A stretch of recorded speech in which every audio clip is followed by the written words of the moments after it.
പ്രിയപ്പെട്ട സുഹൃത്തുക്കളെ, പുതിയൊരു വീഡിയോയിലേക്ക് സ്വാഗതം. ഇന്ന് നമ്മൾ ഈ വീഡിയോ പരിശോധിക്കാൻ പോകുന്നത് വാട്സപ്പിൽ വന്ന പുതിയൊരു അപ്ഡേറ്റ് ആണ് കേട്ടോ. ഈ അപ്ഡേറ്റ് വന്നിട്ട് കുറച്ചു കാലമായി. നിങ്ങളുടെ ചിലരുടെ എല്ലാ ഫോണിലും നിങ്ങൾക്ക് കിട്ടിക്കാണും. ഇത് നിങ്ങൾ അറിഞ്ഞു കാണാൻ സാധ്യതയുണ്ട്. അങ്ങനെയുള്ള ആൾക്കാർ ഈ വീഡിയോ കാണുമ്പോഴത്തേക്ക് തന്നെ നിങ്ങൾ സ്കിപ്പ് ചെയ്ത് പോവുക. അറിയാത്ത കൂട്ടുകാർ ഇത് കാണുക. കാര്യം എന്ന് പറഞ്ഞു കഴിഞ്ഞാൽ, നമ്മളൊരു വാട്സപ്പിൽ ഒരു അപ്ഡേറ്റ് വന്നു കഴിഞ്ഞാൽ എല്ലാ ഫോണിലെ വാട്സപ്പിലും അതുപോലെ കറക്റ്റായിട്ട് വരണമെന്നില്ല. ബീറ്റാ വെർഷൻ ആണെങ്കിൽ പോലും ചില അപ്ഡേറ്റുകൾ ചില ഫോണിൽ താമസിച്ചേ വരുള്ളൂ. എൻ്റെ ഫോണിൽ ഈ 2-3 ദിവസത്തിനകത്താണ് ഈ അപ്ഡേറ്റ് വന്നത്. എന്തായാലും നമുക്ക് ആ അപ്ഡേറ്റ് എന്താണ് കാര്യങ്ങളെല്ലാം നമുക്ക് വീഡിയോ കൊണ്ട് മനസ്സിലാക്കാം. യൂട്യൂബിലാണ് ഈ വീഡിയോ കാണുന്നുണ്ടെങ്കിൽ ഈ ചാനൽ സബ്സ്ക്രൈബ് ചെയ്ത് കൊടുക്കുക. ഇനി ഫേസ്ബുക്കിലാണ് നിങ്ങൾ വീഡിയോ കാണുന്നുണ്ടെങ്കിൽ ഈ പേജ് ഒന്ന് ഫോളോ ചെയ്യുക. ഈ വീഡിയോ ഇഷ്ടമായാൽ ഈ വീഡിയോക്ക് ലൈക്ക് തരിക. നിങ്ങൾ നിങ്ങളുടെ കൂട്ടുകാർക്ക് ഈ വീഡിയോ ഷെയർ ചെയ്ത് കൊടുക്കുക. എന്തായാലും നമുക്ക് വാട്സപ്പിലെ അപ്ഡേറ്റ് എന്താണെന്ന് നോക്കാം. വീഡിയോയിലേക്ക് പോകാം.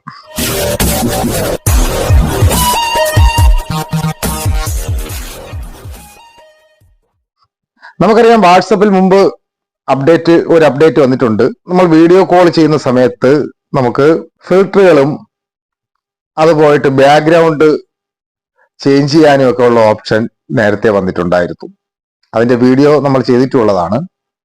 ഇപ്പോൾ നമ്മൾ സാധാരണ വീഡിയോ എടുക്കുന്ന സമയത്ത് ഒരാൾക്ക് നമുക്ക് അയച്ചു കൊടുക്കാൻ വേണ്ടി നമ്മൾ വീഡിയോ എടുക്കുമ്പോഴും നമുക്ക് ഇതുപോലെ ഫിൽറ്ററുകൾ, ബാക്ക്ഗ്രൗണ്ട് ചേഞ്ച് ചെയ്യാനുള്ള കാര്യങ്ങളും ബ്ലറാക്കാനും ഒക്കെ ഉള്ള ഓപ്ഷൻ വാട്സപ്പ് ഇപ്പോൾ കൊണ്ടുവന്നിരിക്കുകയാണ്. അതെങ്ങനെയാണെന്ന് നമുക്ക് ഈ വീഡിയോയിലൂടെ നോക്കാം. അതിനുവേണ്ടി നമ്മളൊരു ചാറ്റ് ഇതുപോലെ ഓപ്പൺ ചെയ്യുക. ചാറ്റ് ഓപ്പൺ ചെയ്തതിന് ശേഷം നമ്മൾ ക്യാമറ ഓൺ ചെയ്തതിന് ശേഷം നമുക്ക് മുമ്പത്തെ നിന്ന് വ്യത്യസ്തമായിട്ട് കുറച്ച് കാര്യങ്ങൾ ഇവിടെ കാണാൻ സാധിക്കും. ഇതിൽ നമ്മൾ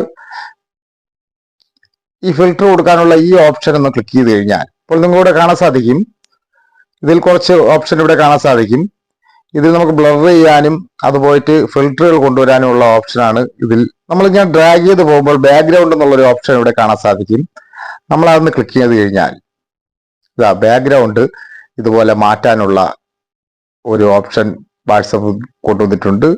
വീഡിയോ നമ്മൾ ക്രിയേറ്റ് ചെയ്യുന്ന സമയത്ത്, നമ്മൾ മറ്റൊരാൾക്ക് വീഡിയോ അയച്ചു കൊടുക്കുന്ന സമയത്ത് ഇതുപോലെ നമുക്ക് ബാക്ക്ഗ്രൗണ്ട് മാറ്റാം എന്നുള്ളതാണ്. എന്തായാലും ഈ അപ്ഡേറ്റ് നിങ്ങൾക്ക് വന്നോ എന്ന് നിങ്ങൾ നോക്കുക.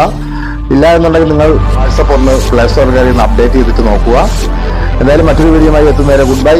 MK choice.